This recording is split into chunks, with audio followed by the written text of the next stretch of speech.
ओम नमः शिवाय। तो आइए रिस्पान करते हैं श्रावण माह महात्म्य के तीसरे अध्याय का, जिसमें श्रावण माह में की जाने वाली भगवान शिव की लक्ष्य पूजा का वर्णन है। सनत कुमार बोले, हे भगवान, आपने श्रावण मासों का संक्षिप्त वर्णन किया है। हे स्वामिन, इससे हमारी तृप्ति नहीं हो रही है, अतः आप कृपा करके विस्तार से वर्णन करें, जिसे सुनकर हे सुरेश्वर मैं कृत्य हो जाऊंगा। ईश्वर बोले, हे योगीश, जो बुद्धिमान नक्त व्रत के द्वारा श्रावण मास को व्यतीत करता है वह 12 महीने के नक्त व्रत करने के फल का भागी होता है।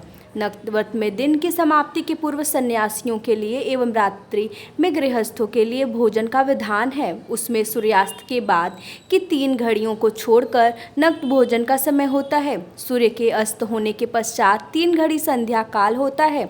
संध्या बेला में आहार, मैथुन, निद्रा और चौथा स्वाध्याय, इन चारों कर्मों का त्याग कर देना चाहिए।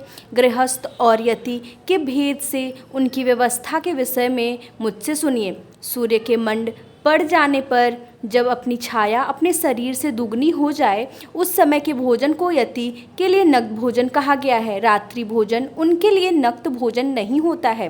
तारों के दृष्टिगत होने पर विद्वानों ने गृहस्थ के लिए नक्त कहा है। यदि यति के लिए दिन के 8वें भाग के शेष रहने पर भोजन का विधान है, उसके लिए रात्रि में भोजन का निषेध किया गया है। गृहस्थ को चाहिए कि वह विधि पूर्वक रात्रि में नक्त भोजन करे और यति, विधवा तथा विधुर व्यक्ति सूर्य के रहते नक्त व्रत करें। विधुर व्यक्ति यदि पुत्रवान हो तब उसे भी रात्रि में ही नक्त व्रत करना चाहिए। अनाश्रमी हो अथवा आश्रमी हो अथवा पत्नी रहित हो अथवा पुत्रवान हो, उन्हें रात्रि में नक्त व्रत करना चाहिए। इस प्रकार बुद्धिमान मनुष्य को अपने अधिकार के अनुसार नक्त व्रत करना चाहिए। इस मास में नक्त व्रत करने वाला व्यक्ति परम गति प्राप्त करता है। मैं प्रातःकाल स्नान करूंगा, ब्रह्मचर्य व्रत का पालन करूंगा, नक्त भोजन करूंगा, पृथ्वी पर सोऊंगा और प्राणियों पर दया करूंगा। हे देव, इस व्रत को प्रारंभ करने पर यदि मैं मर जाऊं तो हे जगतपति, आपकी कृपा से मेरा व्रत पूर्ण हो। ऐसा संकल्प करके बुद्धिमान व्यक्ति को श्रावण मास में प्रतिदिन नक्त व्रत करना चाहिए। इस प्रकार नक्त व्रत करने वाला मुझे अत्यंत प्रिय होता है। ब्राह्मण के द्वारा अथवा स्वयं ही अतिरुद्र, महारुद्र अथवा रुद्र मंत्र से महीने भर प्रतिदिन अभिषेक करना चाहिए। हे वत्स, मैं उस व्यक्ति पर प्रसन्न हो जाता हूँ क्योंकि मैं जलधारा से अत्यंत प्रीति रखने वाला हूँ। अथवा रुद्र मंत्र के द्वारा मेरे लिए अत्यंत प्रीतिकर होम प्रतिदिन करना चाहिए। अपने लिए जो भी भोज्य पदार्थ अथवा सुखोपभोग की वस्तु अति प्रिय हो, संकल्प करके उन्हें श्रेष्ठ ब्राह्मण को प्रदान करके स्वयं महीने भर उन पदार्थों का त्याग करना चाहिए। हे मुने, अब इसके बाद उत्तम लक्ष्य पूजा विधि को सुनिए। लक्ष्मी चाहने वाले अथवा शांति की इच्छा वाले मनुष्य को लक्ष्य बिल्व पत्रों या लक्ष्य दुर्वा दलों से शिव की पूजा करनी चाहिए। आयु की कामना करने वाले को चंपा के लक्ष्य पुष्पों तथा विद्या चाहने वाले व्यक्ति को मल्लिका या चमेली के लक्ष्य पुष्पों से श्री हरि की पूजा करनी चाहिए। शिव तथा विष्णु की प्रसन्नता तुलसी के दलों से सिद्ध होती है। पुत्र की कामना करने वाले को कटेरी के दलों से शिव तथा विष्णु का पूजन करना चाहिए। बुरे स्वप्न की शांति के लिए धान्य से पूजन करना प्रशस्त होता है। देव के समक्ष निर्मित किए गए रंगवल्ली आदि से विभिन्न रंगों से रचित पद्म, स्वास्तिक और चक्र आदि से प्रभु की पूजा करनी चाहिए। इस प्रकार सभी मनोरथों की सिद्धि के लिए सभी प्रकार के पुष्पों से यदि मनुष्य लक्ष्य पूजा करे तो शिव जी प्रसन्न होंगे। तत्पश्चात उद्यापन करना चाहिए, मंडप निर्माण करना चाहिए और मंडप के त्रिभाग परिणाम में वेदिका बनानी चाहिए। तदंतर पुण्याहवाचन करके आचार्य का वरण करना चाहिए और उस मंडप में प्रविष्ट होकर गीत तथा वाद्य के शब्दों और तीव्र वेद ध्वनि से रात्रि में जागरण करना चाहिए। वेदिका के ऊपर उत्तम लिंग तो बृहद बनाना चाहिए और उसके बीच में चावलों से सुंदर कैलाश का निर्माण करना चाहिए। उसके ऊपर तांबे का अत्यंत चमकीला तथा पंचपल लवयुक्त कलश स्थापित करना चाहिए और उसे रेशमी वस्त्र से वेष्टित कर देना चाहिए। उसके ऊपर पार्वती पति शिव का सुवर्णमय प्रतिमा स्थापित करनी चाहिए। तत्पश्चात पंचामृत पूर्वक धूप दीप तथा नैवेद्य से उस प्रतिमा की पूजा करनी चाहिए और गीत वाद्य नृत्य तथा वेद शास्त्र तथा पुराणों के पाठ के द्वारा रात्रि में जागरण करना चाहिए।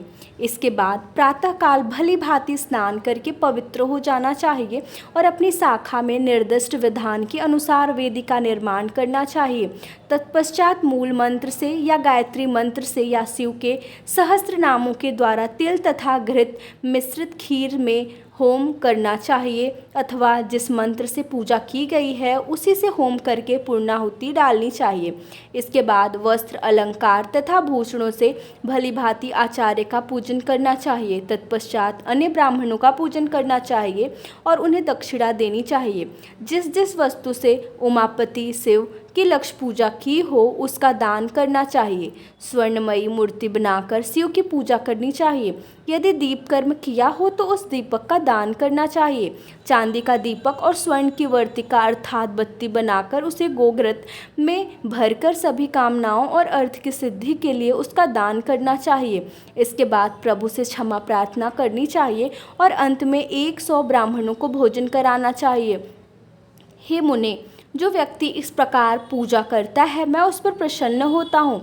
उससे भी जो श्रावण मास में पूजा करता है उसका अनंत फल मिलता है। यदि अपने लिए अत्यंत प्रिय कोई वस्तु मुझे अर्पण करने के विचार से इस मास में कोई त्यागता है तो अब उसका फल सुनिए। इस लोक में तथा परलोक में उसकी प्राप्ति लाख गुना अधिक होती है। सकाम करने से अभिलाषित सिद्धि होती है और निष्काम करने से परम गति मिलती है। इस मास में रुद्राभिषेक करने वाला मनुष्य उसके पाठ की अक्षर संख्या से एक एक अक्षर के लिए करोड़ करोड़ वर्षों तक रुद्रलोक में प्रतिष्ठा प्राप्त करता है। पंचामृत का अभिषेक करने से मनुष्य अमरत्व प्राप्त करता है। इस मास में जो मनुष्य भूमि पर शयन करता है उसका फल भी मुझसे सुनिए।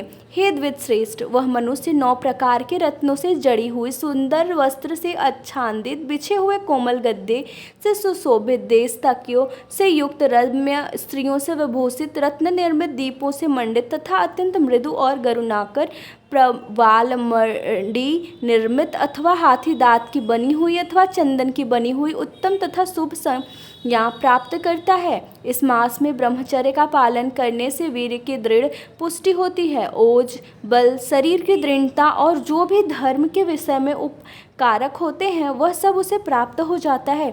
निष्काम ब्रह्मचर्य व्रति को साक्षात ब्रह्म प्राप्ति होती है और सकाम को स्वर्ग तथा सुंदर देवांगनाओं की प्राप्ति होती है। इस मास में दिन रात अथवा केवल दिन में अथवा भोजन के समय मौन व्रत धारण करने वाला भी महान वक्ता हो जाता है।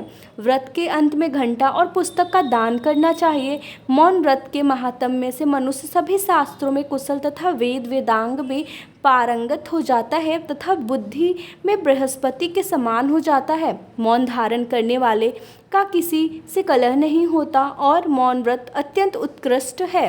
इस प्रकार श्री स्कंद महापुराण के अंतर्गत ईश्वर सानत कुमार संवाद में श्रावण मास महात्म्य में नक्त व्रत लक्ष्य पूजा भूमि शयन मौन व्रत कथन नामक तीसरा अध्याय पूर्ण हुआ। ओम नमः शिवाय।